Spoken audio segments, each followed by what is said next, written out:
Las competencias 3.0 fue otro de los temas a tratar en este 13º encuentro de la Sociedad Civil Iberoamericana 3.0, en este caso desde la Universidad Metropolitana de Caracas en Venezuela.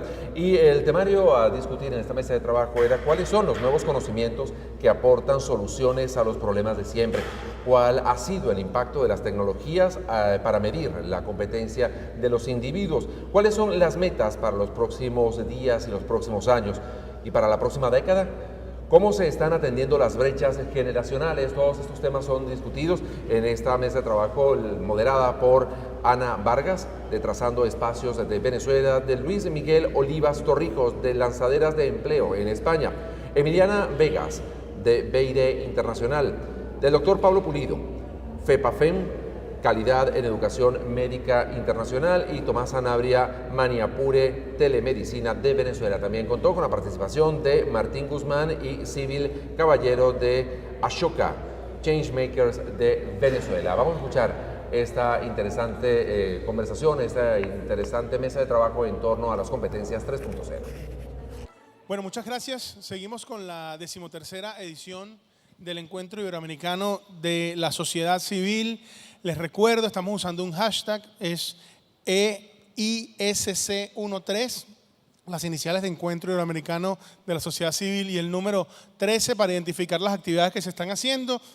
Ya se ha colado en los Trending Topics de Caracas, ya estuvo bastante bien posicionado en los Trending Topics de República Dominicana. Todavía no he podido revisar los de Colombia, pero estoy seguro de que debe estar sucediendo algo similar. Esta mesa ya tiene varias conexiones a nivel internacional, por eso vamos a arrancarla de una vez. Les recuerdo que estamos transmitiendo esto vía streaming, pero además no es una experiencia irrepetible, salvo por quienes están presentes acá físicamente, pero todo este material va a estar disponible en las redes, de modo que no solamente lo puedan compartir, sino que también puedan utilizarlo como referencia, sacar conocimientos de ahí, sacar citas y sobre todo establecer lazos con las personas que están conectándose entre nosotros. Como ya saben desde esta mañana, todo esto lo inaugura siempre un Joven 3.0, y en esta ocasión la Joven 3.0 es Ana Vargas, para quien les pido un aplauso antes de que se enteren de la maravilla que está haciendo Ana y su proyecto. Ana Vargas.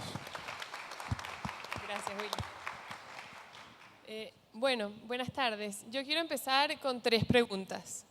Quiero saber cuántos de ustedes, y van a levantar la mano, se han encontrado frecuentemente con lugares como estos que están pasando en las imágenes. Ahora, ¿cuántos de ustedes, a ver, cónchale, las luces no... Ajá, veo bastantes manos arriba. Ahora, ¿cuántos de ustedes, cuando se los encuentran, se imaginan qué otras cosas podrían suceder allí que no están sucediendo? Ok, más o menos. Y ahora, ¿cuántos de ustedes realmente se sienten empoderados o en capacidad de hacer que esos lugares sean distintos? Y efectivamente lo hacen. Bueno, pocas manos. Yo hasta hace nada no hubiese levantado la mano ante esa pregunta.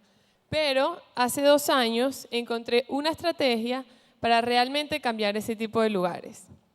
Y esa estrategia se llama Trazando Espacios. Y no solo cambiamos a los lugares, sino cambiamos a sus usuarios. Los transformamos en este proceso de transformar espacios públicos. Trazando Espacios es una ONG que se encarga de enseñar herramientas de diseño participativo a jóvenes para motivarlos a transformar los espacios públicos de su comunidad. Y en ese proceso construimos ciudadanía.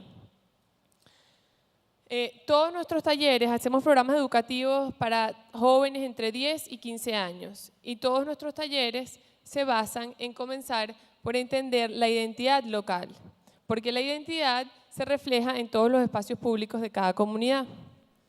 Y empezamos por observar, primero con una camarita de cartón y luego fotografiando esos lugares que, así como esas fotos que les mostré, esos niños creen que pueden ser diferentes en su comunidad.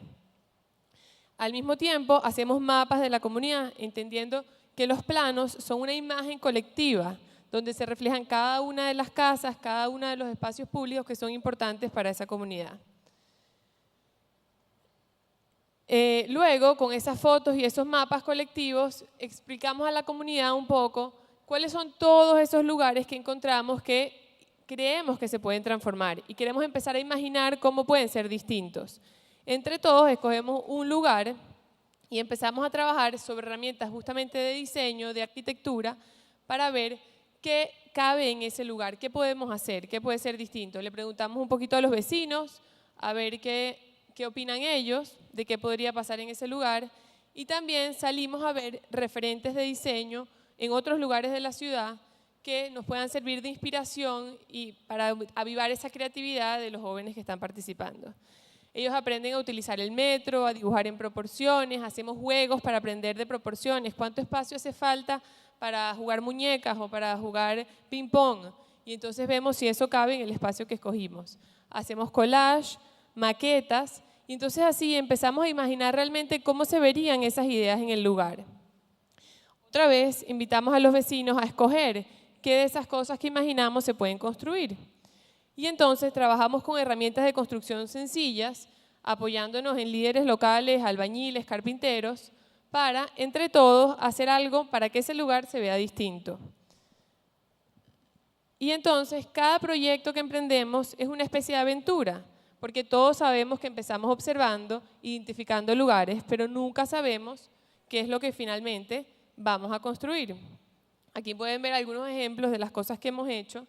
Este precisamente es una escalera en José Félix Rivas, donde escribimos un cuento de Mireya Tabúas en 270 escalones con 150 voluntarios de la comunidad y de fuera de la comunidad. También trabajamos mucho con reciclaje. Ahorita estamos haciendo un abecedario en el piso para enseñar a leer a los niños más pequeños, y todo el abecedario se construye con tapitas de colores recicladas que ellos mismos han aprendido a armar las distintas letras del abecedario, y así, pues poquito a poco, vamos cambiando lugares, ¿verdad?, para hacerlos unos mejores lugares de encuentro. Este precisamente que vemos aquí la foto, son Leonela, la más alta, que fue la diseñadora de ese mural, y Angie, su vecina, que fue como decir la maestra de obra, porque vive justo enfrente del mural. Y un año después se tomaron esa foto porque sigue manteniéndose así de bien. Esta es la escalera que transformamos en Petare, y esto fue en Valparaíso. A la fecha hemos trabajado en Venezuela, en Chile, en Estados Unidos y en India. Y hemos llegado a 10 comunidades donde han participado alrededor de 340 personas y hemos impactado a 1.360 personas. En total, hemos transformado 260 metros cuadrados. Queremos seguir transformando muchísimos más metros cuadrados, pero más allá de los metros que transformamos, queremos transformar a sus ciudadanos, para que después que nosotros nos vamos, ellos se sientan motivados a transformar muchos otros lugares de su comunidad. Gracias. Gracias a ti, Ana. Ana Vargas, de Trazando Espacios. En buena medida, la experiencia que vamos a tener en esta mesa, a diferencia de las anteriores, es ver cómo es posible brindar experiencias, aprendizajes y al mismo tiempo compartir eso que sabemos y empezar a motivar a otras personas con la única estrategia de poner en ejercicio lo que sabemos hacer y lo que queremos hacer. Luis Miguel Olivas Torrijos es de Lanzaderas de Empleo en España y es nuestro siguiente ponente, y precisamente va a conversar sobre esas estrategias, sobre cómo se puede cruzar lo que la gente quiere hacer con lo que sabe hacer y cómo ayudarlos a que lo hagan posible. ¿Tienes el apuntador, Ana? ¿Se lo prestas a José? A Luis, perdón. Luis Miguel Torrijos. Muchas gracias. Bueno, se han ido los jóvenes, quedamos los muy jóvenes. El auditorio, hay muchos espacios libres, pero sobre todo lo que importa es vuestra energía. Es difícil, llevamos todo el día juntos y ya el cansancio va pasándome ya, ¿no? Me llamo Luis Miguel Olivas, soy el responsable del área de empleabilidad de Fundación Telefónica, donde trabajamos con proyectos de empleabilidad y emprendimiento en España. Me gustaría, antes de nada, vengo a contaros el proyecto Lanzaderas de Empleo. Es un programa para jóvenes entre 18 y 35 años que lo que intentamos es mejorar sus competencias y habilidades para mejorar sus oportunidades de inserción laboral. Me gustaría, antes de nada, que entendamos por qué. Os voy a pedir que viajemos juntos en el tiempo, al pasado o algunos al futuro. Os pido que cerremos los ojos y nos pongamos, cerramos los ojos, nos ponemos en aquellos últimos días de nuestros estudios universitarios, de nuestros centros educativos, estamos a punto de salir de la universidad, lo celebramos con amigos, echamos nuestra primera oferta de trabajo, enviamos nuestro primer currículum o hace mucho tiempo nos presentamos a la primera conversación para encontrar trabajo, recordamos aquella primera entrevista, esa entrevista que nos sudaban las manos, el que no lo haya pasado, que se lo imagine en el futuro. Y volvemos a casa, se lo contamos a nuestros amigos, familiares, conocidos y esperamos esa llamada del primer trabajo. Abramos los ojos, os voy a pedir un favor, estamos en ese punto. Os voy a pedir que nos pongamos de pie, uno sí, uno no, uno sí, uno no, uno sí, uno no. Todo el auditorio, por favor, venga, no seamos vagos, hay que ser un poco participativos. Uno sí, uno no, es fácil. Nos ponemos de pie, uno sí en silencio. Ahí hay dos juntos, ¿cómo os llamáis, amigos? Ah, se levanta uno, qué generoso es, qué vago es tu amigo, ¿eh? Y recibimos la llamada de la empresa en el que a los que estáis sentados os ofrecen el puesto de trabajo y a los que estáis de pie no ha habido suerte. Ha sido duro, pero esto es la realidad que tenemos en España. Casi la mitad de los jóvenes que optan a su primer trabajo no encuentran esa silla para poder desempeñar sus habilidades en la oficina. Muchas gracias, os podéis sentar. Es uno de los grandes problemas sociales que tenemos en España. Se me ha olvidado empezar dando las gracias por estar aquí, a la organización, por haber seleccionado el proyecto, dar la enhorabuena por este maravilloso evento. Es un placer venir desde España, ha sido una acogida desde el martes que llegué impresionante. Y esta es la realidad, como os decía, el gran problema social que tenemos en España. Pero es que encontramos, por otro lado, un tipo de noticias como las que veis. Curioso, casi 2 millones de puestos de trabajo no se van a cubrir. En el año 2015, 95.000 puestos de trabajo se han quedado vacantes.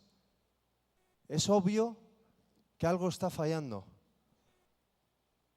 En todo este análisis decimos, bueno, ¿dónde está?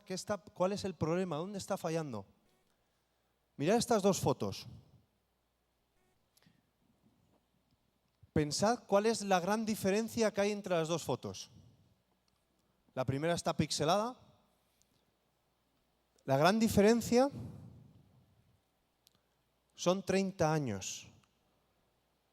Yo, en el año 85, y por eso he elegido esa fecha, empezaba el colegio, con 3 añitos. En el 2015, que tomé esa foto en la universidad, resulta que el sistema educativo, la universidad en España, sigue teniendo casi la misma metodología, casi los mismos contenidos, casi las mismas herramientas tecnológicas digitales. El sistema educativo universitario en España está dando al mercado laboral unos perfiles profesionales que no son los que están demandando las empresas. Estamos teniendo una tasa de desempleo de casi el 50% y por otro lado se están quedando puestos de trabajo sin cubrir. Esto nosotros creemos que era una oportunidad en la que Fundación Telefónica Movistar tenía que actuar y tenía que poner nuestro granito de arena para ese desajuste poder intentar minorizarlo e intentar incrementar las posibilidades y las oportunidades de los jóvenes para encontrar empleo. En el año 2014 pusimos en marcha el programa de empleabilidad joven de Fundación Telefónica, Todos Incluidos, con diferentes proyectos en marcha. El que os voy a contar ahora, Lanzaderas de Empleo, es uno de ellos.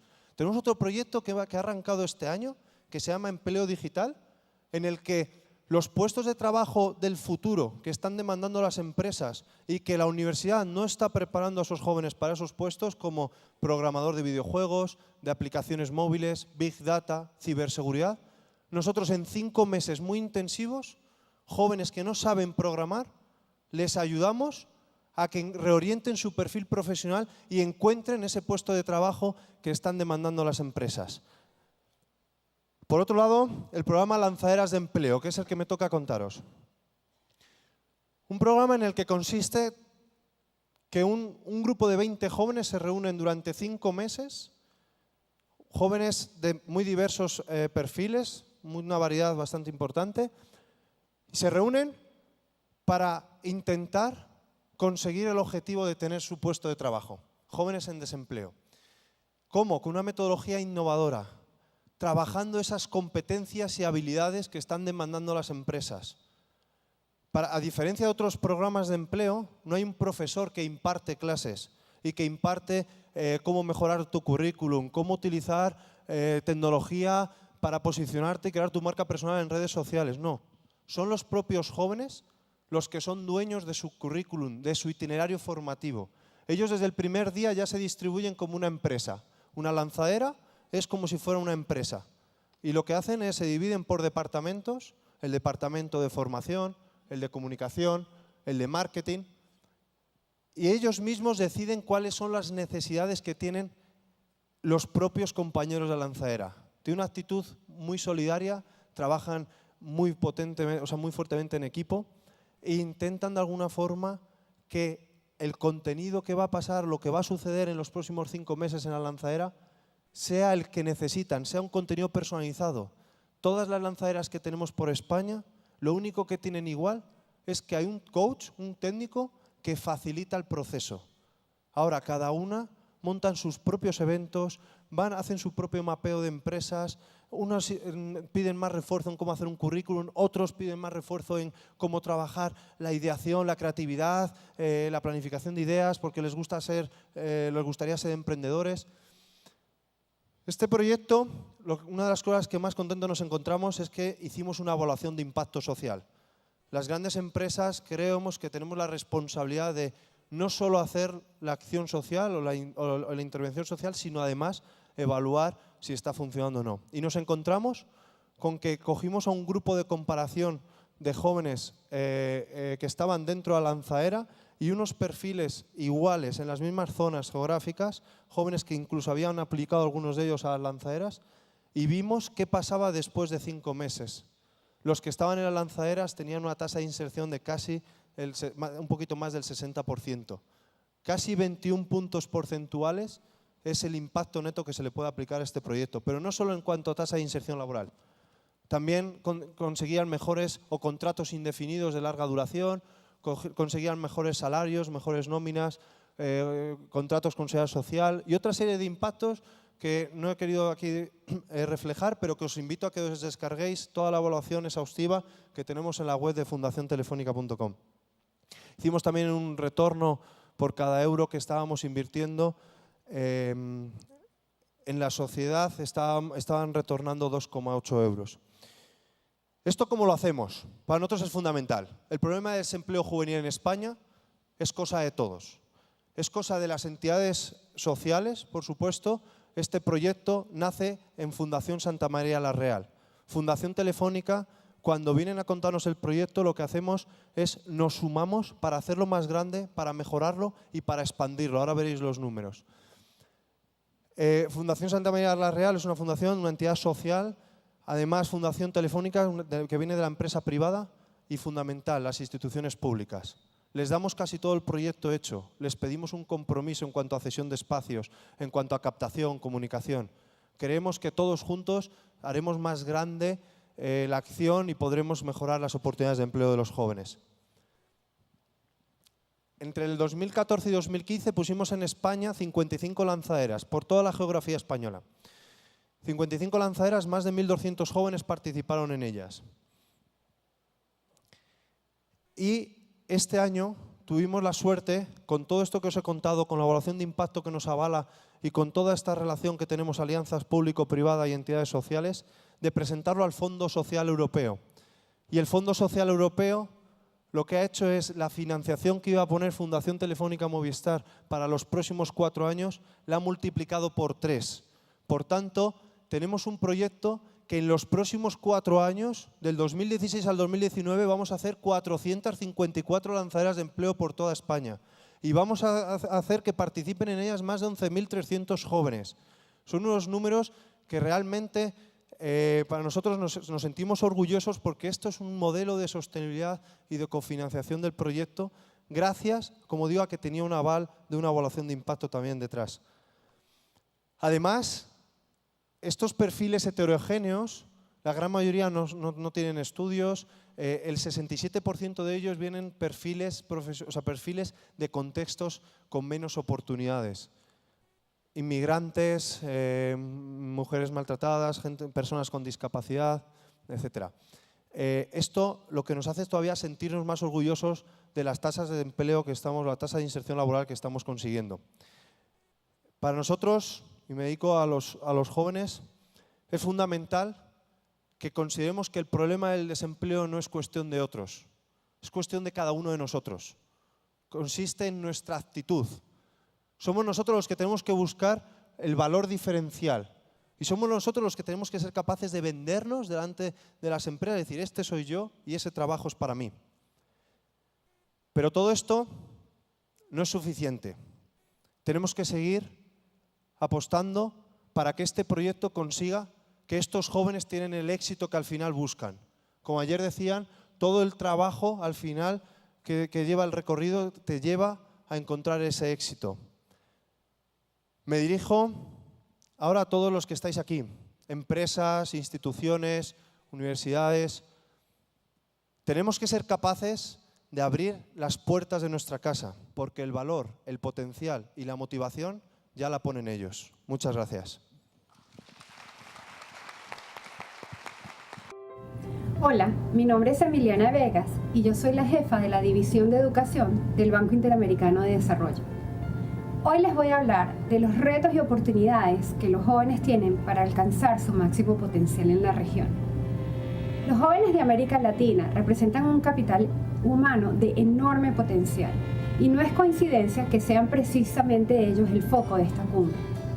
Sin embargo, cada día ese enorme potencial se ve desaprovechado.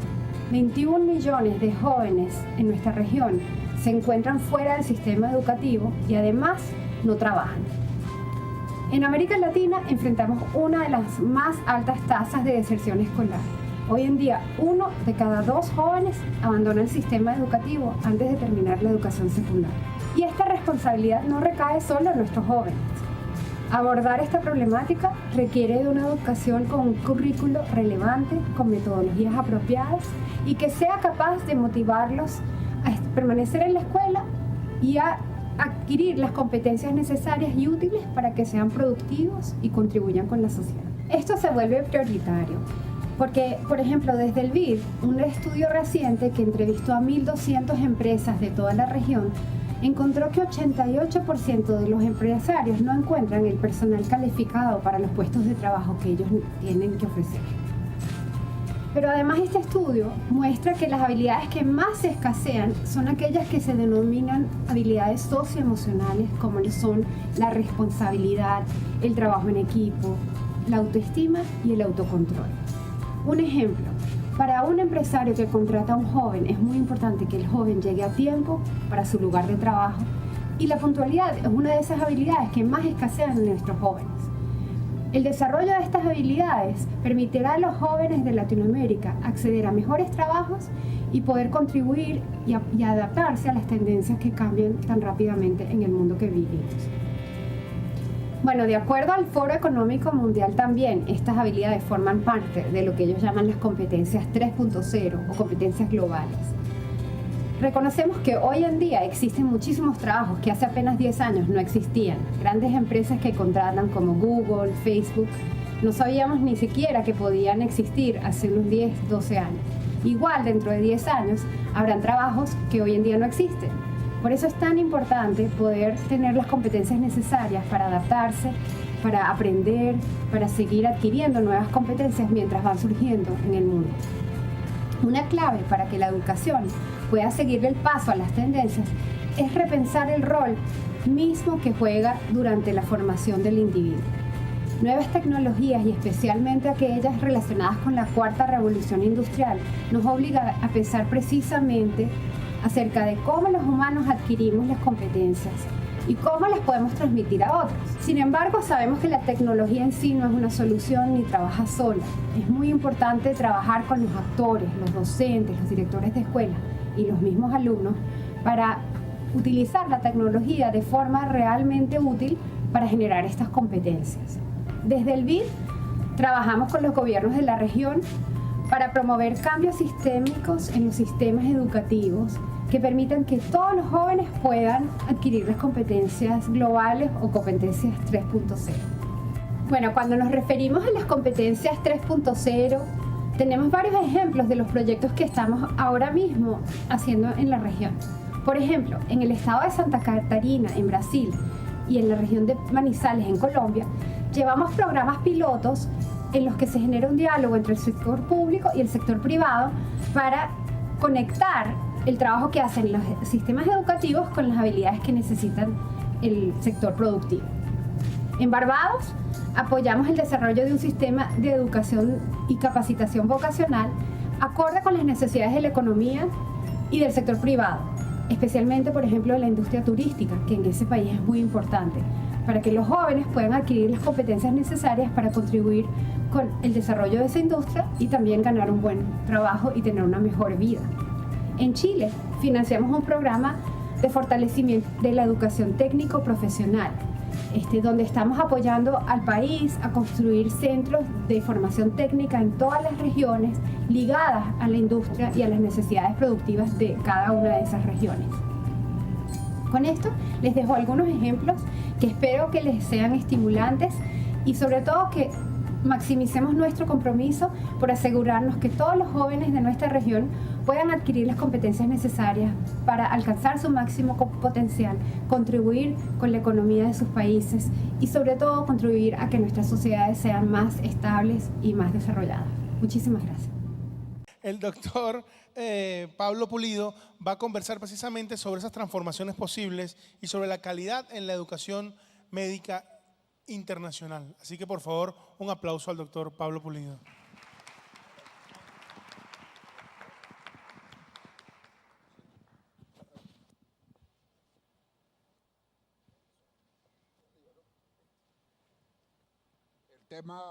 El tema de hoy, como decía muy bien Willy, es el tema de competencias y de calidad en educación médica. Y todos nos estamos quejando o sentimos problemas o elementos críticos en materia de salud. Hay un tema el tema de la educación, hay una institución que es la Federación de Escuelas de Medicina del Continente, se establece hace más de 60 años, 50 y tantos años en Chile y se encargó de ordenar las escuelas de medicina que teníamos en los países del continente. Ese fue su primer objetivo. No había orden, tiene relaciones con la Organización Mundial de la Salud y el objetivo es calidad en educación médica. Tenemos una red de escuelas de medicina y esta red tiene actualmente 616 escuelas afiliadas en todo el continente. Ahí está el mapa, Estados Unidos, México. En Venezuela siempre hemos tenido 12. Hay una serie de estudios médicos que han hecho presencia durante los últimos años, pero que tienen una connotación especial, forman parte del Estado, son políticas de Estado, o políticas más bien que no de Estado, políticas de gobierno.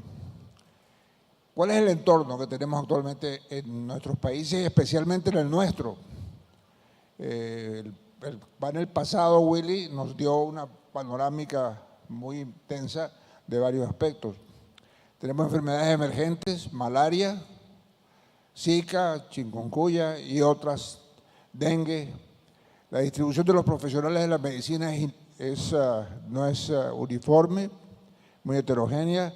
Ha habido un crecimiento desordenado de escuelas de medicina, cada quien pone una escuela de medicina en otros países que se llaman escuelas de tipo garaje, porque no tienen ninguna instalaciones, pero son capaces de establecer títulos y aquí lo vemos de otra manera. Otro problema es las migraciones de profesionales y los estímulos que existen hacia ellas. Otra cuestión es la productividad de los profesionales y prácticamente desaparece el énfasis en calidad y hay retos. Remontémonos, así como Luis decía, que cerráramos los ojos. Veámonos el año 42 en este país. Lo que había era malaria en bruto y la malaria comienza a combatirse el año 42 a atracción de sangre, como se ve en la diapositiva. Eso es una imagen de Morón de la primera campaña hecha por el doctor Arnoldo Gobaldón y su equipo, a lomo de mula también cargando los insecticidas. La distribución de los médicos, desde un médico por cada 300 habitantes en regiones privilegiadas hasta un médico por cada 10.000 o 20.000 personas. Tomás a lo mejor nos habla de esa situación en el sur nuestro, en el área amazónica nuestra. En rojo aparecen donde las carencias son mayores, como en el caso de África. El crecimiento desordenado de las escuelas de medicina lo vemos allí. La línea azul es Brasil, ahí ya está cerca de 250, ahora más de 300 escuelas de medicina. La línea azul inferior es Venezuela, está plana porque no ha habido más escuelas de medicina y otros países han aumentado, caso México también. Si comparamos las escuelas de medicina y las relacionamos con la población, vemos que el continente asiático está obeso, tiene, oye, una población enorme, la América Latina prácticamente esbelta, pero si comparamos el número de escuelas de medicina con el número de escuelas médicas con la población, vemos que estamos obesos realmente en la América Latina en escuelas de medicina. Entonces esperaríamos que tendríamos un resultado de salud formidable, que no habría problemas, ¿verdad? Y resulta que no es así, todo lo contrario, lo estamos viendo. Y en cuanto a enfermedades, hay una obesidad en enfermedades, una abundancia de enfermedades en el continente africano y lo mismo en nuestra parte sur del hemisferio. Las migraciones de los médicos, ¿hacia dónde se van? La migración no es solamente hacia el norte, es también a otros países de la América Latina, como el caso de Ecuador, con su programa Prometeo, y también el caso también hacia Europa. En la parte médica, no menos de 2.500 profesionales de la medicina se fueron solamente el año pasado. En España, su país, Luis, hay por lo menos 5.000 médicos venezolanos ejerciendo la medicina allí. De manera que, y estos médicos son los que se han ido del país y son los que impartían educación también aquí. Entonces la migración es un tema muy importante que conviene verlo con especial cuidado y por qué se nos están yendo los profesionales. Si miramos lo que pasa, por ejemplo, en un ambiente como esta universidad o como nuestro medio universitario y vemos las publicaciones, nos comparamos con nuestros ciudadanos vecinos de Colombia, vemos el número de publicaciones en el Science Scientific Index, el índice científico de publicaciones, en aumento en Colombia y no así en Venezuela, en parálisis. Entonces algo nos está pasando, se van los profesionales, no publicamos, no hay avance. Los papeles publicados, los trabajos publicados han disminuido, aquí está la década, ya la última década, el 2010, y vemos en descenso franco. Pero hay una cosa más grave, esa gráfica que ustedes ven allí. El flujo neto de investigadores y de científicos en Venezuela, que venía en aumento, los que se quedan y los que se van. Y entonces el flujo neto es totalmente negativo, en picada. ¿Cómo vamos a construir un país si no tenemos ese componente fundamental que es el capital humano?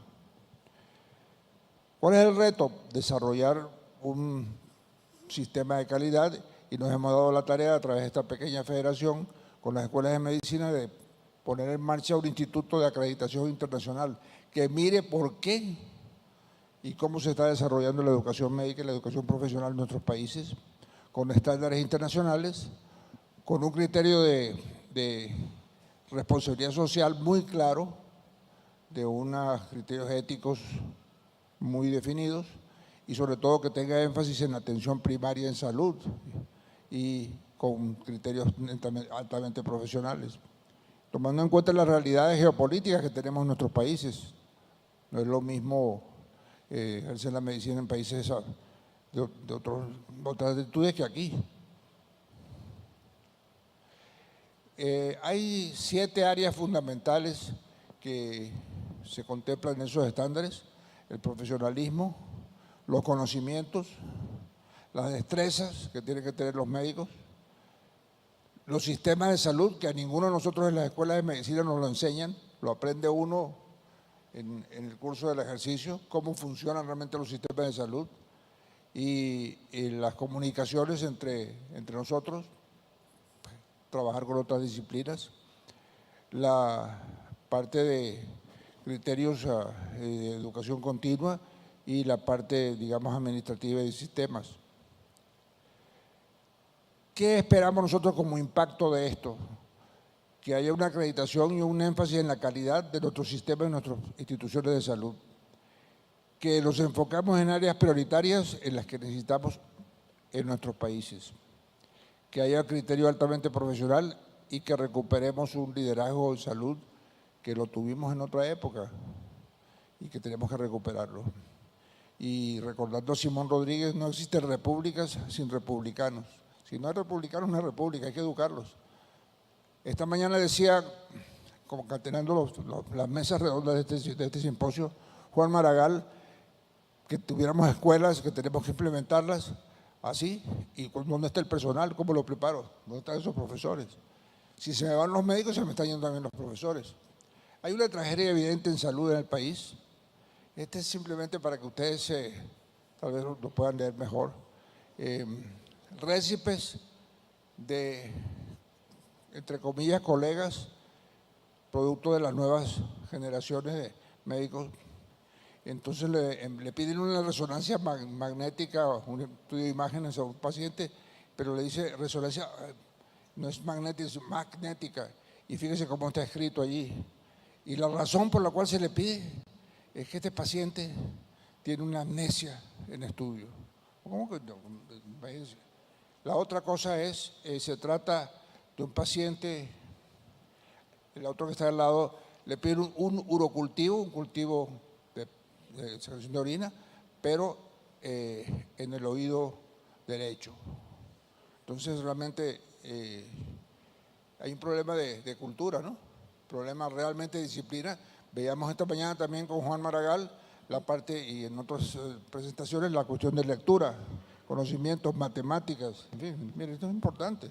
Entonces lo que nos está llegando a la escuela médica no es lo mejor. El otro tema, el tema es de los reposos, el tema del manejo de los sistemas de salud. Esta fotografía que le ha dado vuelta al mundo, la atención de los recién nacidos, es un antisistema, ¿no?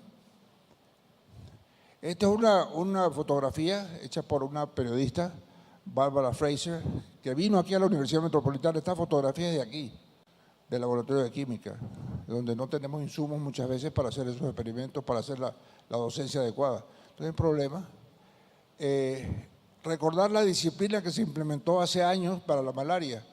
Esta fotografía que es histórica, el doctor Gabaldón, si ustedes se fijan ahí, esa persona que está haciendo la fumigación con el antiguo DDT está perfectamente uniformada, limpia donde es posible, tenía su sombrero Sarakov de aquella época, tenía una descripción clarísima de las funciones que tenía que cubrir. Entonces es disciplina de trabajo que nos hace falta. La vacunación que el año, en otras décadas, hizo que el sarampión fuera eliminado del país, pues ha desaparecido. Estamos viendo el tema de difteria en situaciones muy recientes. Y transformar la educación médica toma un esfuerzo importante y preguntarnos si los modelos que hemos trajinado están claros, si brindan una visión práctica, si son agentes de cambio y dónde están los líderes y cuáles son los modelos. En los Estados Unidos hubo un modelo muy importante que fue el de Hopkins, que modificó la escuela médica y modificó la enseñanza médica en 1910, y eso fue el resultado de lo que tienen ellos como sistema de salud, con todos sus defectos, pero tiene su disciplina. Los estímulos para la voluntad y cambio, ¿qué podemos atribuir a la acreditación de nuestros países? Tomar conciencia de esto, cuáles son las necesidades reales que tenemos en la necesidad y cuáles son los modelos exitosos que debemos de implementar.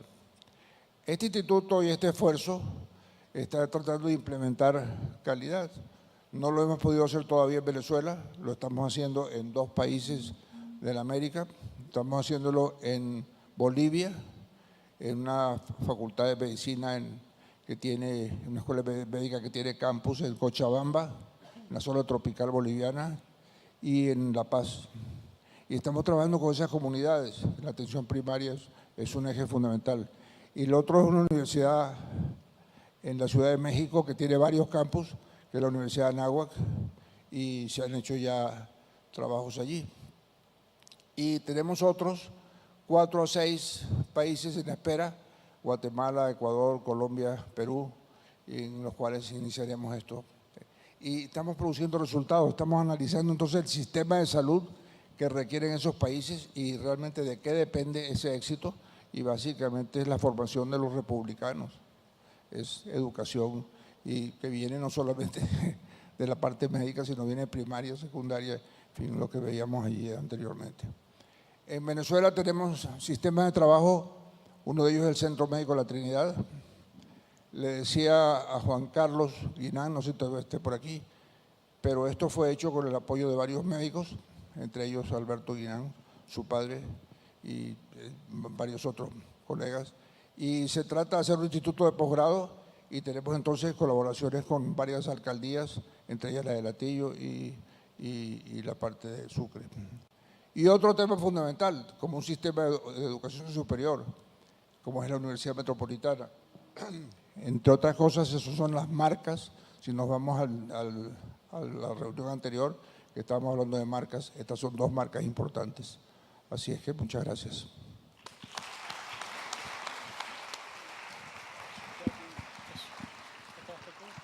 Bueno, el doctor Pablo además creo que pone en evidencia algo y tiene que ver también con cómo no basta simplemente el ejercicio de una profesión y la formación, sino seguir vigilando los territorios de acción y de conocimiento y de cómo eso sigue cambiando el ejercicio de la carrera.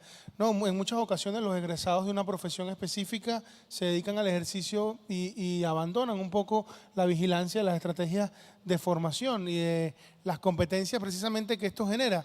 Uno de los bonitos contrastes que se van a generar ahora con lo que va a exponernos Tomás Sanabria tiene que ver precisamente con que dentro de estos contextos hay maneras distintas de vencer las distancias y de seguir ejerciendo la vocación. Entonces ahora les agradecería un aplauso por favor a Tomás Sanabria.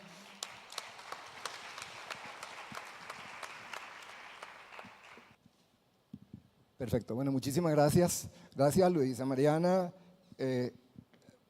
y Alejandra, que me puso las pautas para este seguimiento, y todos los organizadores de este extraordinario evento que estamos compartiendo.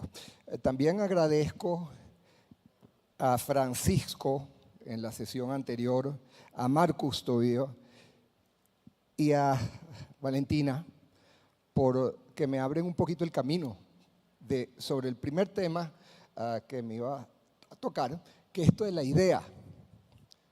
Porque como ven, ellos hablaron también de sitios espectaculares que nos hicieron llegar allá, pero sin ninguna idea en particular.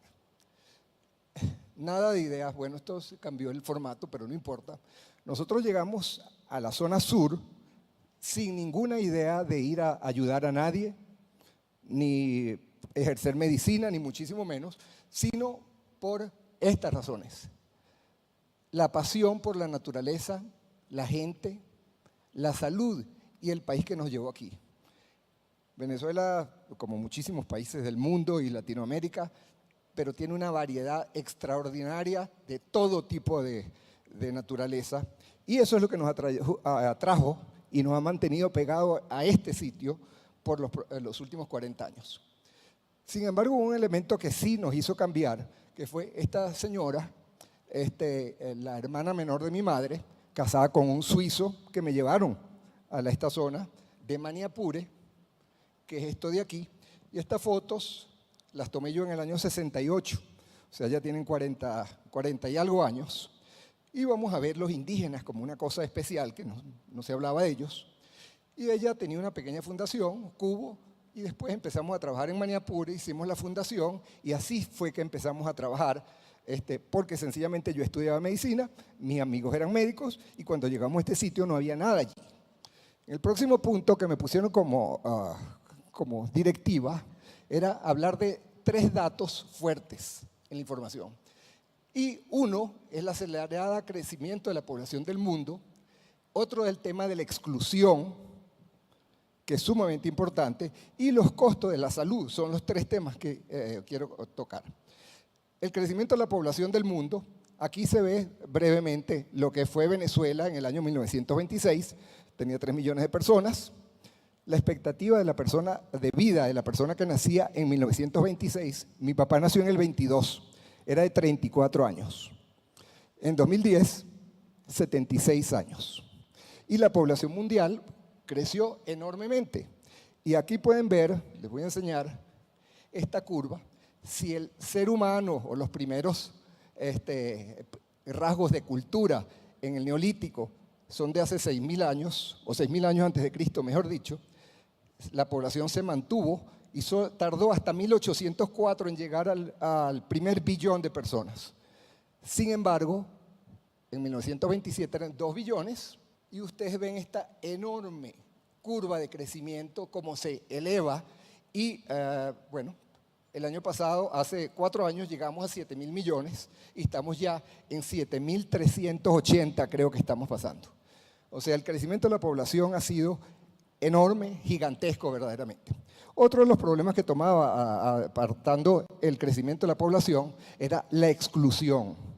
¿Qué pasa? Las maravillas de la medicina que vemos todos en todas las revistas, desafortunadamente se pueden hacer cosas extraordinarias, trasplantes de órganos, trasplantes de cadera, todo tipo de cosas inimaginables.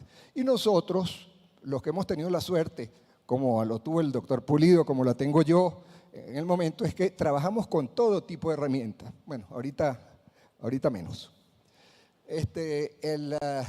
Pero tenemos todos los recursos prácticamente. Pero cuando uno viaja en esas zonas extraordinarias y tan bellas, nos encontramos que no pasa nada. La gente no tiene nada, no hay electricidad, no hay ningún tipo de recursos, y ahí empezamos a vernos obligados a hacer una serie de trabajos, que fue lo que estamos haciendo aquí, que es lo que hemos hecho. Otro tema de la exclusión. Este señor, cuando yo estaba metido tanto en el llano y en el monte, quise no tener que inventar la rueda nuevamente y me puse a darle un poco vuelta en el mundo a ver qué estaban haciendo en otros sitios con las partes de telemedicina.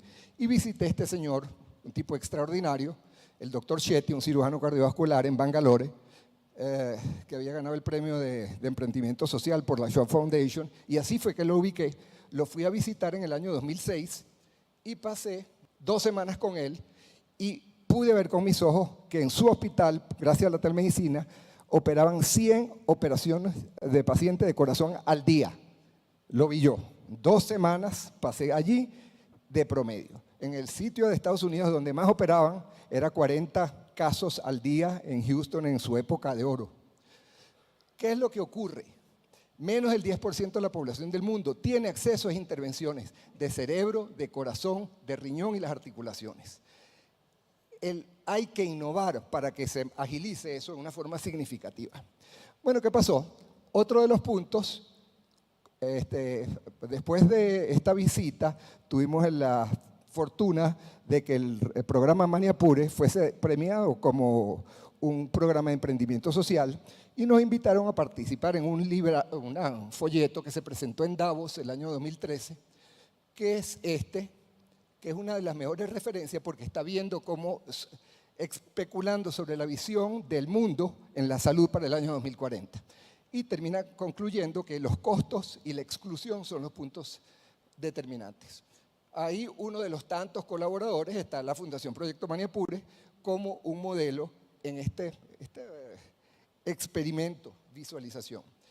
Esta lámina que es de ese documento demuestra que todos los países desarrollados, empezando por Estados Unidos y terminando por Irlanda, están hablando de una cantidad de costos en salud. Estados Unidos, por ejemplo, gasta alrededor del 16% de su Producto Interno Bruto en salud y cada año está subiendo 2% más de lo que puede. O sea que para el año 2040 ellos van a estar gastando cerca del 30% de su Producto Interno Bruto en salud impagable.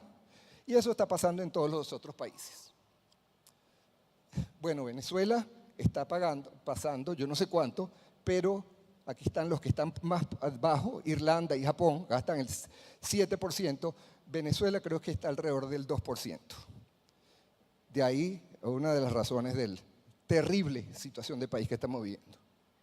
desde el punto de vista de salud. Bueno, análisis de los casos son la tecnología que permite que el conocimiento pueda llegar a los sitios más remotos, la reducción significativa de esos costos que podemos hacer y el empoderamiento del individuo. Para mostrarles rápidamente esto, lo que hemos hecho fue desarrollar un centro rural con un centro de respuesta que llamamos centro de triaje virtual y una red de especialistas. Todo esto estaba conectado por internet. Los pacientes, los médicos que están en estos sitios rurales resuelven el 95% de los casos. Hay un 5% que ellos tienen que consultar y ellos de allí pueden, con la consulta del médico que está en la ciudad o en el sitio donde hay especialistas, resuelven el 80%. Y este grupo de personas evitan tener que viajar y eso hace una reducción muy significativa de los costos. Aquí vemos otra vez los tres modelos. Abajo ven todo lo que son centros de atención médica, el centro de triaje virtual que llamamos en el centro, y arriba la red de especialistas que no importa dónde estén y que puede resolver todos los casos así. El centro de triaje virtual no lo queremos tener como un call center, sino un centro de educación. De hecho, estamos ahorita en conjunto con el doctor Pulido y con la Universidad Metropolitana tratando de hacer un diplomado en telemedicina que no es para médicos, sino para todas personas que pueden estar relacionadas, porque esto es el cambio más importante que podemos generar. Los aislados, los excluidos, no están solamente en los sitios remotos de la Amazonia, etcétera, sino esto es en Caracas y todas las citas latinoamericanas.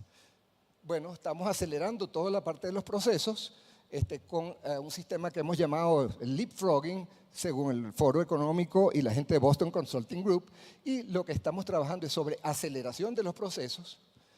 Hemos podido montar, después del proyecto Maniapur y la experiencia ya de tanto tiempo, empezamos a hacer esto comercialmente y el primer caso fue en 2007, que se hizo en Urimán.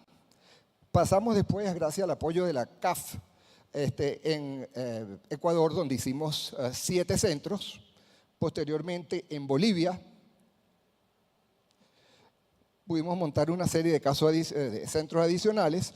Y en Colombia ha sido muy interesante porque hemos estado llegando al punto más al sur, sobre el Amazonas, y evitando los costos de traslado de pacientes que tienen que ir a Bogotá resolviendo la distancia. Bueno, otro tipo de posibilidades con el mismo sistema puede ser en ancianatos, atención de los pacientes en su casa, etcétera, etcétera. Hemos podido dar acceso a salud a miles de personas que antes estaban excluidos.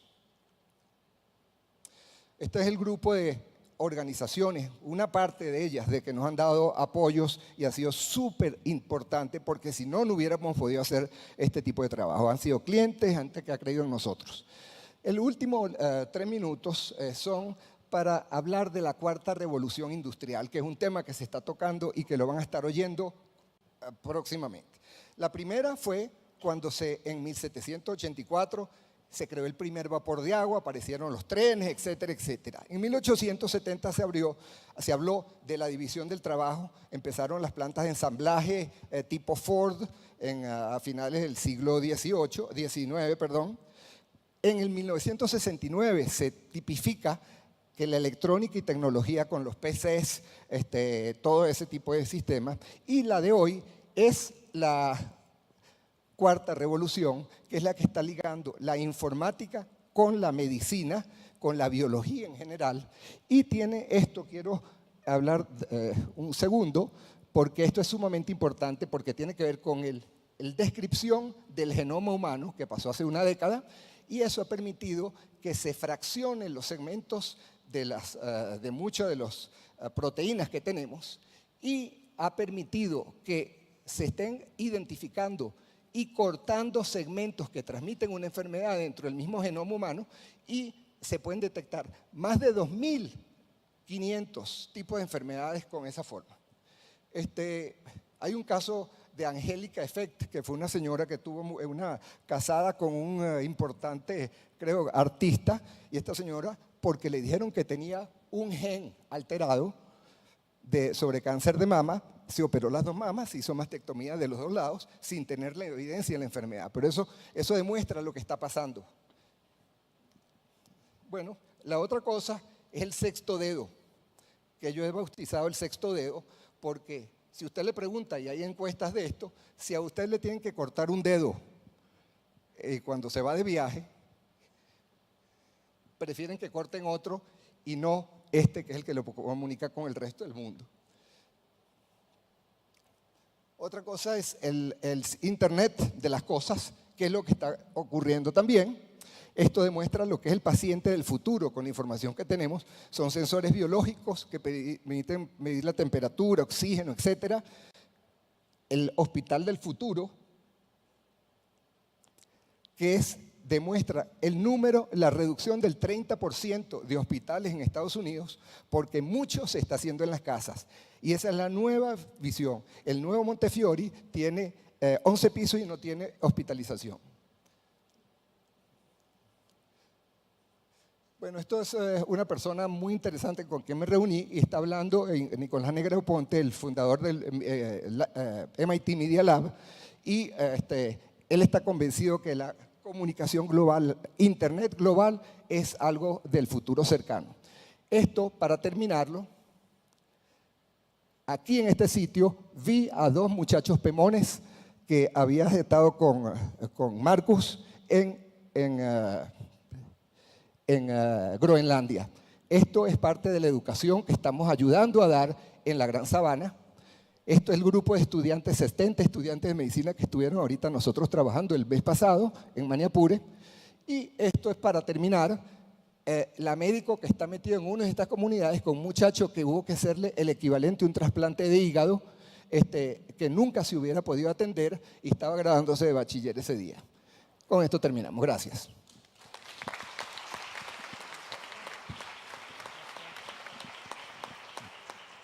Fíjense la integración que podemos ver simplemente en una sola de las áreas de la vocación, cómo la tecnología no tiene que significar ningún ataque monstruoso a las vocaciones y a la formación del humano, sino convertirse en herramientas para que algo que ha motivado a la mayoría de las iniciativas que hemos visto desde esta mañana, que es la inclusión, se haga efectiva y se haga a través precisamente de las vocaciones. Hay una organización muy importante en el mundo que sabe pescar y conseguir unas vocaciones maravillosas que terminan transformándose en proyectos que tienen incidencia directa en la vida de muchas personas y que han logrado en buena medida la inclusión y no solamente eso, sino la activación de vocaciones y de ejercicios nobles de esas vocaciones. Es la gente de Ashoka y hoy por la gente de Ashoka está Sibyl Caballero y además está Ibrahim Cordero, para quienes pido un aplauso, que van a conversar con nosotros en el cierre del panel.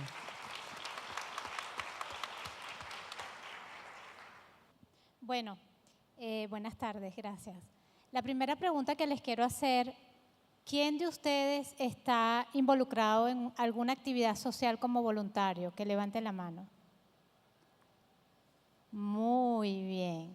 De lo que se trata esta tarde es justamente conversar lo que actualmente lo que es la visión 3.0 de Ashoka, que tiene que ver con los agentes de cambio y cómo consideramos nosotros complementario a lo que nos traía nuestro colega de España, de Telefónica, de las competencias duras, cómo también promovemos las competencias blancas. Sé que Telefónica también habla de eso, es una organización amiga con la que he trabajado.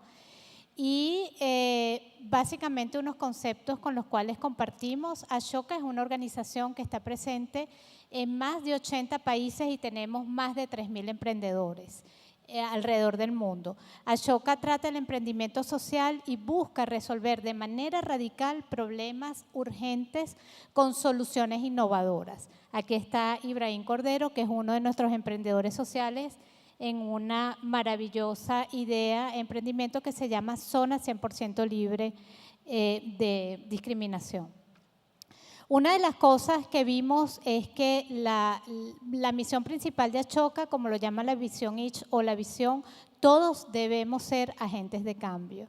Un agente de cambio es aquella persona que se moviliza como ustedes, que es sensible y que tiene habilidades emprendedoras de cambio como la empatía, el trabajo en equipo, la iniciativa para el cambio y el liderazgo colaborativo. ¿Cómo ve Ashoka esto?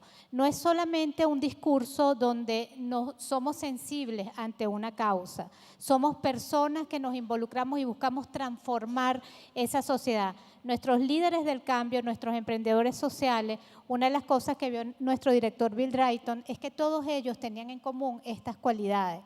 Y de lo que se trata ahora es que nuestros chamos sean más empáticos, nuestros jóvenes sean más empáticos y nuestros niños sean más empáticos y nuestros jóvenes practiquen estas habilidades desde muy pequeños. Una de las tendencias que vemos hoy día es justamente que se ha cortado la edad en los jóvenes que ahora emprenden y tienen emprendimientos exitosos. Yo diría que antes un emprendedor más o menos maduro, 40 años, hoy día vemos jóvenes entre 25 y 35 años desarrollando emprendimientos importantes.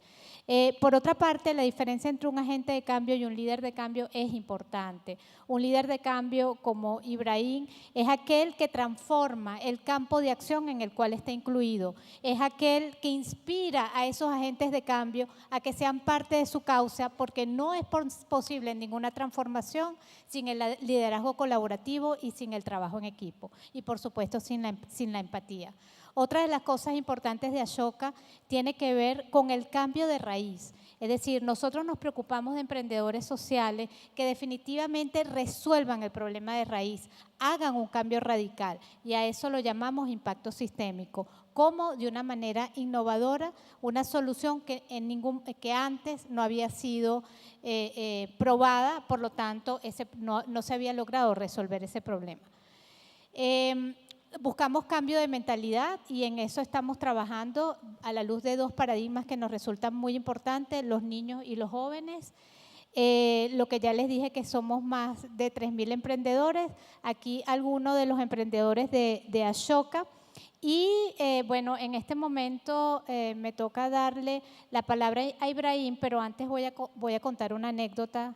La anécdota es la siguiente: cuando yo conozco a Ibrahim me empieza a contar, ya yo había leído su proyecto, yo soy la directora de emprendimiento social de Ashoka, tenía que conocer a los emprendedores y resulta que, bueno, yo leo su emprendimiento y tal, pero entonces me doy cuenta cuando comienzo a hablar con Ibrahim que yo no había entendido nada de la discriminación. Entonces Ibrahim me dice, mira, Sibyl, tolerar no significa que tú aceptes la diferencia del otro, lo que tú tienes que aceptar es que todos tenemos los mismos derechos. Ibrahim, cuando me explica la zona 100% libre de discriminación, inmediatamente me convertí en un agente de cambio de Ibrahim. Y Ibrahim me dijo, cada quien debe escoger su zona, digamos su zona 100% libre de discriminación, no es que son todas. Entonces yo pegué una calcomanía que él tiene, muy bonita y muy ilustradora, casi representa a todas las personas que se discriminan en el mundo y la coloqué en mi computadora. Hay gente que la coloca en su casa, yo la coloqué en mi computadora porque resulta que por mi computadora es por donde yo hago lo que me gusta hacer, que es producir conocimiento, que es interactuar con otros, y esa fue la zona 100% libre de discriminación que yo escogí. Y bueno, para no retardar más la entrada de Ibrahim, cuéntame, ¿cómo podríamos hacer que toda esta gente se convierta en agentes de cambio de tu causa? Sí, bueno, primero que nada, gracias por la invitación y bueno, no me correspondía a mí venir hoy a representar lo que era el agente de cambio desde Ashoka y por eso les traigo la zona 100% libre, no en imagen para proyectar, sino acá en un pendón. Y fíjense una cosa, y esto es interesante porque fíjense una cosa, dice, por resolución personal, esta es una zona 100% libre de discriminación. Y es interesante porque estábamos hablando de tecnología, yo creo en la tecnología, creo que es importante, pero también es importante tener como insumo de repente un pendón, una hoja blanca, si estamos en la disposición de hacer el trabajo, de ir a cualquier lugar. No importa, a veces la tecnología falla, creo en ella, creo que es importante, pero fíjense, hoy me pidieron a mí que viniera, no pudimos colocar la imagen en pantalla, y aquí estoy yo con un pendón pequeño, quizás todos no lo puedan visibilizar, pero pueden de repente acercarse luego y decir de qué trata la campaña Zona 100% Libre de Discriminación. Nosotros creemos, sí, fíjense algo, nosotros trabajamos con qué es lo que es la discriminación y justamente tiene que ver con eso, es visibilizar al otro, entender al otro desde lo que es, no desde lo que yo quiero. Una cosa que para nosotros es muy importante es que nunca debemos tratar eso de ponernos en el zapato del otro, es absurdo. Si yo calzo 45, no me puedo poner un zapato 37, jamás. Por lo tanto, no soy de los que me dedico a estar pensando en cuál es el problema que tiene el otro. Simplemente si tiene un problema, ver cómo lo puedo resolver, cómo lo puedo canalizar, cómo le puedo dar herramientas para que lo resuelva él, lo resuelva ella. No lo tengo que resolver yo. Y es algo que nosotros venimos trabajando, trabajamos con herramientas no convencionales, utilizamos la música, utilizamos un poco lo que tienes tú, el trabajo que tienes tú, que estás haciendo, nosotros hacemos eso. Y trabajamos buscando la reflexión, buscando que sientas que te estremezcas algo. Por ejemplo, tenme acá, por ejemplo, fíjense algo. No sé si ustedes han escuchado alguna vez de discapacidad orgánica. Nosotros trabajamos en la asociación bajo zona 100% libre de discriminación. Tenemos 3 áreas.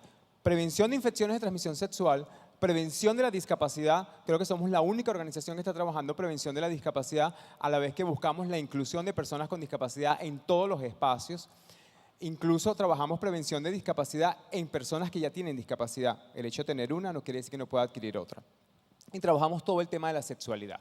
La gente dice a veces, pero bueno, ¿cómo se mezcla todo esto? Bueno, si soy una persona, soy un agente sexual, puedo tener discapacidad y además puedo vivir situaciones de riesgo asociadas a una infección de transmisión sexual. Si yo no logro reconocer al otro desde la sexualidad y desde lo que es, no puedo hablar de participación plena y satisfactoria. Y nosotros intentamos mover con herramientas que no sean las convencionales para llegar a la información. Por ejemplo, tenemos una exposición que se llama La discapacidad en el cómic. Héroes, villanos, víctimas y alter egos. ¿Qué hacemos nosotros? Con una serie de personajes de superhéroes, generalmente reconocidos por todos, algunos sí, otros no, los exponemos y planteamos que esos personajes tienen discapacidad. ¿Alguno de ustedes conoce lo que es discapacidad orgánica? ¿No? Bueno, discapacidad orgánica es cualquier situación de tu organismo que te pone en una situación de discapacidad. Por ejemplo, la diabetes. Si estoy en una situación, se me elevan los niveles de azúcar, entonces entro en una situación de discapacidad, por lo menos temporal en ese momento. Incluso puede ocasionarse a que me puedan, si no tengo un buen control, pueda recibir una amputación. En ese caso me voy a convertir en una persona con discapacidad neuromusculoesquelética por una amputación o pérdida de un miembro. Y así vamos trabajando. Entonces fíjense nosotros, por ejemplo, ¿conocen a Iron Man? ¿El superhéroe? ¿Conocen a Iron Man? ¿Lo conocen? ¿Iron Man tiene algún tipo de discapacidad? ¿Qué discapacidad tiene? Tiene problemas cardíacos. Entonces, Iron Man es un superhéroe con discapacidad orgánica, insuficiencia cardíaca, que utiliza un marcapaso de alta tecnología para poder hacer su trabajo. Eso es lo que nosotros hacemos. Utilizamos herramientas que no parecen convencionales. La gente dice, bueno, ¿qué tiene que ver Iron Man con discapacidad, con un superhéroe? Pero cuando vamos a las comunidades y la gente se identifica, wow, yo veo a Iron Man, oye, ¿verdad? Él tiene un problema del corazón. Eso es una insuficiencia cardíaca. ¿Qué es el aparato que tiene? Un marcapaso de alta tecnología. Y con eso, el joven, los participantes, empiezan como a sensibilizarse con el tema y empiezan a hacer conexiones. Hemos encontrado personas que han visitado nuestra exposición y que nos las han recomendado. Wow, tú que trabajas discapacidad, tienes que ver una exposición que se llama La discapacidad en el cómic. Bueno, esa exposición es mía. No puede ser, es genial. Mira, yo todavía la vi hace 5 años y todavía la recuerdo. Intentamos que las personas cambien desde la transformación y desde la sensibilidad y de comprender lo que está viviendo. Que no sea como una cosa que creo que es una deficiencia que tenemos en todos los espacios, es que vemos la información como algo académico. Y la información debe sentirse, debe vivirse. Es la única forma en que podemos hacer cambios para que empieces a vivir. Nosotros creemos desde Arnosis es que tú tienes que vivir un cambio interno. Una vez que tú hagas tu cambio interno, que tú tomes conciencia de ti mismo, podrás entonces cambiar el mundo. Para mí, en este caso, con el diseño de la zona 100% libre de discriminación, creemos que todos somos personas con posibilidades de ser discriminados. No solamente los llamados grupos vulnerables. Cualquier persona acá puede vivir una situación de discriminación. Pero peor aún, cualquiera de los que está acá puede ejercer acciones para discriminar a alguien. Y nosotros generalmente nos enfocamos en cosas como los grupos vulnerables. Pero es que podemos ser discriminados por cualquier situación. Entender la discriminación, que no es amar al otro, que no es comprender al otro, es simple y llanamente reconocer que el otro existe. Que esa persona que está allí, al igual que tú, tiene los mismos derechos desde la forma jurídica, pero también desde la expresión. Si no reconocemos la expresión del otro, que es totalmente diferente a la mía, por coloración de piel, por estatus serológico, por condición, formas de comunicación, por diversidad sexual, por religión, por filosofías, por creencias. Si no logro entender eso, jamás vamos a lograr la inclusión ni el desarrollo realmente sostenible de lo que es el planeta entero. Algo que creo también, aquí hablamos mucho de juventud. Yo creo en la juventud, pero también creo en que cada persona tiene el potencial, por eso soy libre, trato de ser libre de discriminación, de poder agregar, sumar esfuerzo para la construcción, en este caso de nuestro país. Yo hice un proyecto hace un par de años que era para dar a conocer el condón femenino. Y tenía entre mis promotoras a una señora de 70 años, enseñando en un centro comercial, a otras personas a que usaran un condón femenino. Y la gente me decía, es una locura que haces así hablando de eso.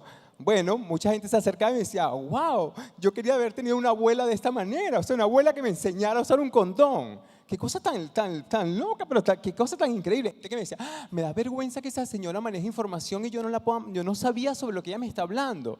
Entonces creo que tenemos que respetar a las voluntades y a las capacidades de todos. Hablamos mucho de juventud, pero la juventud depende y necesita de los que ya tenemos cierta edad. Acabo de cumplir 50 y lo estoy asumiendo. Y también de aquellos niños, de los más jóvenes, que a lo mejor no tienen experiencia, pero que tienen una visión. Entonces creo que tenemos que vernos a todos, ver el potencial que tiene uno. Hay gente que es muy mayor de edad, que todavía tiene capacidad y deseos de hacer. Hay gente joven que no quiere hacerlo. Y no podemos, por ejemplo, minimizar o disminuir el potencial que tenemos cada uno y que podemos participar. Nuestra visión es, bueno, básicamente eso, es generar a través de nuestras experiencias o de la experiencia que vivas con nuestra asociación y con el trabajo que hacemos, es que te movilices tú, que cambies tú, que cambie tu visión. Y luego, desde esa visión nueva, desde ese despertar que tengas de tu conciencia, entonces tú puedas impactar en el mundo. No logras eso. A veces hacemos repetir información, pero cuando vamos a accionar, seguimos accionando bajo los viejos paradigmas y bajo las mismas estructuras. Entonces es muy importante que reflexionemos y miremos al otro, al que está a nuestro lado, al que es diferente a nosotros, aquel que odiamos. No crean que porque trabajo zona 100% libre de discriminación no me gustan algunas cosas. Hay muchas cosas que no me gustan, pero he aprendido a respirar y decir, esa persona, por desagradable que sea, por diferente que sea, tiene tus mismos derechos de participar de manera plena y satisfactoria. Y no eres quien para decirle que no. Muchísimas gracias.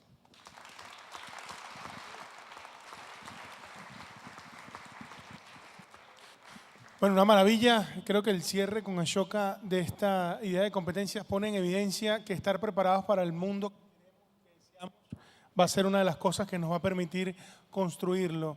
Algo muy importante, lo comentábamos con la amiga de la escuela argentina que estaba en la primera sesión, están sucediendo cosas. Durante el siglo XX era muy común que los grupos excluidos se encargaran de luchar por sus derechos, ¿no? No sé si ya tienen la noticia, pero hace bastante tiempo ya estamos en otro siglo y ya tenemos bastante claro qué son los derechos y a cuáles son los derechos que tiene que tener la gente acceso. No hay que ser mujer para estar peleando en contra de la violencia de género, no hay que pertenecer a alguno de los colectivos sexodiversos LGBT para defender los derechos de la población, no hay que padecer VIH para luchar por los derechos y la inclusión de la gente que padece el VIH y por su derecho a los tratamientos y a la salud. Ya estamos en una edad, hablo del planeta y de la humanidad, en la cual ya es responsabilidad de nosotros, de quienes tenemos esos derechos, migrarlos y asegurarnos de que el otro también pueda disfrutarlos, porque, como acaba de enseñarnos Ibrahim muy bien, en cualquier momento y en cualquier lugar estamos expuestos a ser discriminados y no vamos a necesitar, mejor dicho, la ayuda solamente de los que están como nosotros, sino de esos que saben que la libertad existe y que el ejercicio de esos derechos existe. Muchísimas gracias a todos los panelistas por haber estado acá. A Luis, que viene de España, al doctor Pulido, al doctor Sanabria, a la gran Ana, que, por cierto, les voy a pedir una cosa. Ana está acá hoy y todos ustedes están tomando agua mineral. Por favor, ella va a necesitar esas tapitas. Esto es en serio, va a necesitar esas tapitas para las letras que está haciendo en las comunidades. Háganle el favor de que se lleve varias tapitas, que eso les adelanta trabajo. ayudar cada vez es más sencillo y bueno, me siento muy orgulloso de que este evento y el encuentro, que deberían estarlo compartiendo con el hashtag EISC13, esté no solamente brindándoles a ustedes la experiencia de esto, sino a Iberoamérica completa, a todos los que nos están viendo por internet, a la gente que está conectada desde Santo Domingo y desde Medellín, pero sobre todo entre ellos, que ya no es simplemente las mismas caras que ven en un evento tras otro, sino enterarse de que hay más personas luchando con la misma dirección y en el mismo sentido.